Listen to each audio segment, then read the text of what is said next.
Welcome to Markets Plus, where leading experts from across BMO discuss factors shaping the markets, economy, industry sectors, and much more. Visit bmocm.com/Markets Plus for more episodes.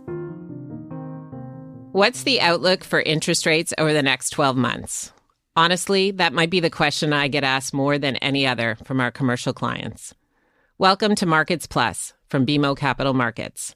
I'm Cheryl Ferguson, Managing Director in Global Markets. Today is January 29th, 2026, and we're kicking off a brand new series called the Hedge Report, designed to bring timely market insights to our commercial banking clients, and more importantly, give you practical information you can use. Over the course of this series, we'll break down what's happening in markets and talk through the hedging strategies that can help manage interest rate and foreign exchange risk in a world that still seems pretty uncertain. And to get us started, I'm joined by Benjamin Reitzes, Managing Director and our Canadian rates and macro strategist. Ben's right in the middle of this every day and thinking about what's driving markets and what it means for businesses like yours. Ben, great to have you with us. Thanks for having me, Cheryl. The best part of this podcast so far is you pronounce my last name right. So thank you. Ben, when you look at markets right now, what are the key macro themes really driving things? Well, in Canada in particular, right now, there is one issue above all others, and that would be trade. And what the world has been dealing with for the past 10, 12, 15 months or so is extreme uncertainty on the trade front. President Trump has put in place a number of different tariffs, a number of different times that come and go at various rates, and Canada has been dealing with that the same as everybody else. On top of that, for Canada, we also have the USMCA renegotiation coming up over the next number of months. Initially, Prime Minister Carney said negotiations were supposed to start in January. Now they're supposed to start in February.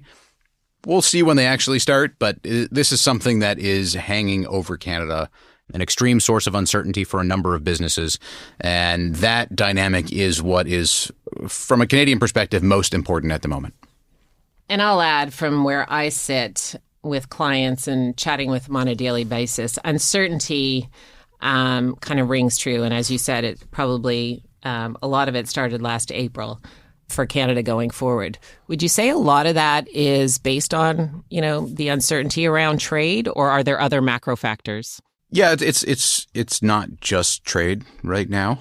It is more than that. So I would argue that part of all this stems from the past number of years. And so you had a period from 2010, kind of post-financial crisis, until the pandemic in 2020, where interest rates and inflation were extremely low.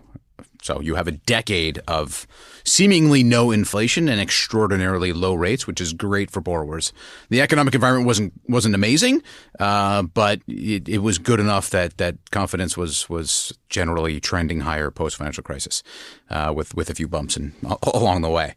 And then the pandemic hit, and the aftermath of that drove more inflation than we've seen in generations. And with that came significantly higher interest rates. And so the combination of those two things, I think, weighs a lot on consumers in particular, and then in turn on businesses. Fortunately, there have been some offsets. Income growth has been really strong, pretty consistently.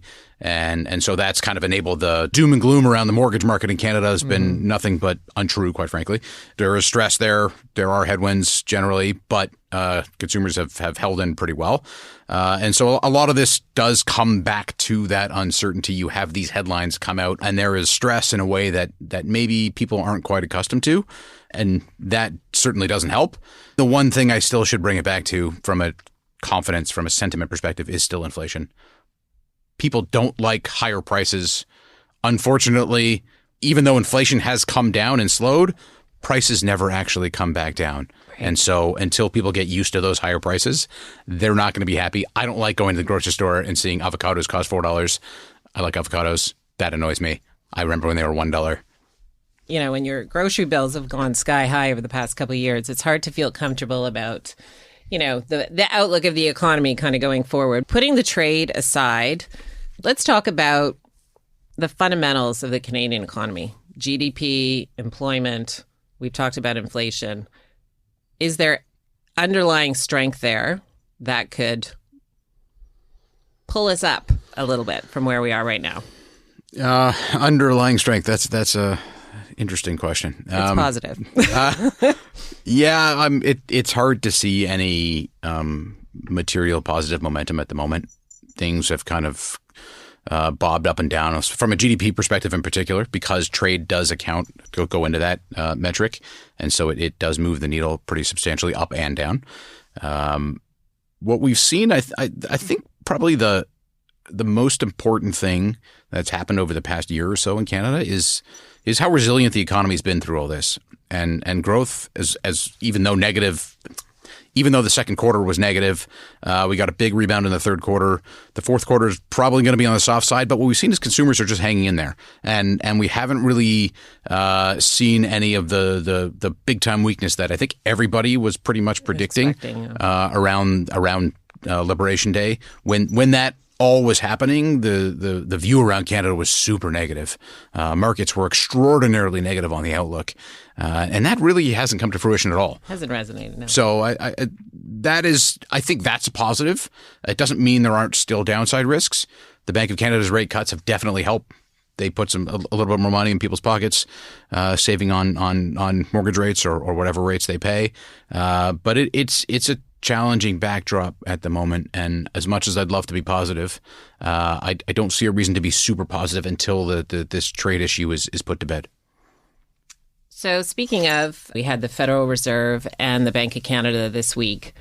Any surprises come out of those meetings? On the Canada side, growth has been more or less what the Bank of Canada expected. Inflation is slowly moving to where they want it to go. They do not know what is coming from a trade perspective, which is, again, the biggest wild card. And so from their perspective, they've cut rates as low as they want to for now until they have more information. And so it's kind of a wait and see. That's what they told us. And it wasn't all that different for Chair Powell for the Fed. They've cut rates a number of times as well. And from their perspective, the economy is doing okay. You look at GDP growth in the U.S., it's really strong. Markets are in really good shape, and they don't scream the need to cut rates more. We'll see how the labor market progresses in the U.S. That's been the source of their concern. Things look to be okay at the moment. Initial jobless claims are quite low. The unemployment rate was steady last month. I mean, that's only 1 month, but still, they pointed to that. And so unless you get some weakness on the labor market front, it's tough to see them cutting again, at least under Chair Powell's current term, which ends in mid-2026. Okay. Bank of Canada. From a BMO economics standpoint, are the risks more for a cut or a hike over the next couple months? Months, definitely toward a cut. It's probably until, it's hard to put a time on it, but I'd say the middle of the year, give or take. Again, we don't know what's going to happen with trade. If things go poorly, which is not impossible, depending on who you talk to, there are varying views. Even if things go poorly, then that would open the door for more rate cuts. It's possible that the economy that's been hanging in there for most of the past year suddenly turns over for whatever reason, and you get more job losses, and that creates a negative feedback loop, and that drives more cuts. Or maybe inflation slows more. One of the things the Bank of Canada has told us is that they are doing their best to support the economy through this period of transition. Because the trade relationship with the U.S. is so large that a big shift there is a big transition for the economy. So they're supporting the economy as best they can while ensuring that inflation stays or moves toward the 2% target. And so if inflation surprises on the downside, that might open up a little bit more room for them to cut rates. But that would be months away, likely, closer to the middle of the year part. It'll take a number of inflation prints to likely get there. So near-term risks appear to be on the downside. When we talk about interest rate cutting, we're obviously talking about short-term interest rates. Let's talk a little bit about the longer end of the curve. What's our medium and long-term outlook for Canadian dollar rates? We don't have any more rate cuts in the forecast from the Bank of Canada at the moment. So we have them keeping rates at 2.25% through the rest of this year, and then starting a relatively mild rate hike campaign in 2027. And so because of that, term rates likely have bottomed here. It's challenging to see rates rallying materially given that outlook. If they were to cut further, that would probably be more downside. That is a risk. But the base case remains that if overnight rates have bottomed here, that should push rates higher over time. Not a ton of upside, but I think what folks out there need to kind of remember is the past 10 to 15 years, that post-crisis period into the pandemic was not the norm. That was the exception rather than the norm. And you're better off looking as maybe a better comparable period, the period before the financial crisis when rates were 3%, 4%, 5%. And that's probably more likely to be the norm. We live in a world where there is significantly more government borrowing across all types of government.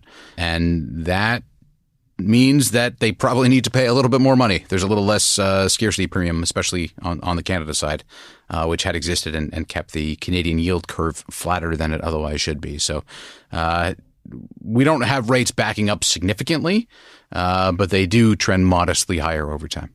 So let's just sum up here. If you were to name the 3 biggest risks to the Canadian economy in 2026, what would they be? They're all trade, honestly. USMCA is probably 1, 2, and 3. But we can. There's more than that. I mean, that's the main risk. That's the overriding risk for Canada, and it's downside and upside. I think that's the part that makes it so challenging. Is the near term is probably downside. It's going to be a period where we get a lot of rhetoric out of the U.S., I would assume, and counterpoints from Canada, as we've seen from time to time. And I would guess that a lot of that will not be particularly friendly to Canada and will drive a more negative outlook for Canada and push interest rates lower in the market. I suspect that's probably temporary. The upside then would be when a deal does get done, the outlook for Canada looks a lot better. You have this big negative cloud that's been hanging over you for over a year. When it finally dissipates, confidence can pick up and things can improve materially. So that's a two-sided risk. What are the other things to watch for, and it would impact the macro and the market, would be a little more out of the government and the federal government in particular. They've talked about these generational investments and infrastructure projects. If we get something a little more concrete on that front and they actually start to push forward on these projects, they usually take years to even start. So if we get something a little bit sooner, that would be a really good sign for Canada. That would be really important. That would be a huge positive for the outlook and likely means somewhat higher rates. It would mean that the economy needs a little bit less support from the Bank of Canada, from lower rates, higher potential growth maybe from these kinds of projects. And so that's something to watch for. I'm not a base case. Because, I mean, these things do generally take years, but definitely something to look out for. And then if you wanted 3, one more, what we've seen over the past, I mean, it's been really since April, since Liberation Day, it's been a one-way move for every market. Credit spreads have tightened substantially. Stock markets one way higher. And now we have commodity prices rocketing higher. What happens when the music stops? I don't know what will stop it. Just for the record, I have no idea. I don't see anything on the horizon that will stop it. So I could see this continuing. But when the day comes, whatever that is, whatever negative event happens and prompts credit spreads to widen materially, commodity prices to pull back if they do, and just generally shock the market, that would be a negative for the Canadian economy and likely broadly pull Government of Canada rates lower. Ben, we've had a nice move in the Canadian US dollar. What's the main driver behind that?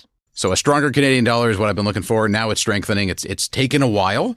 But if you look at the bigger picture, Canada is still underperformed against other currencies. So there's still more room to appreciate for the Canadian dollar.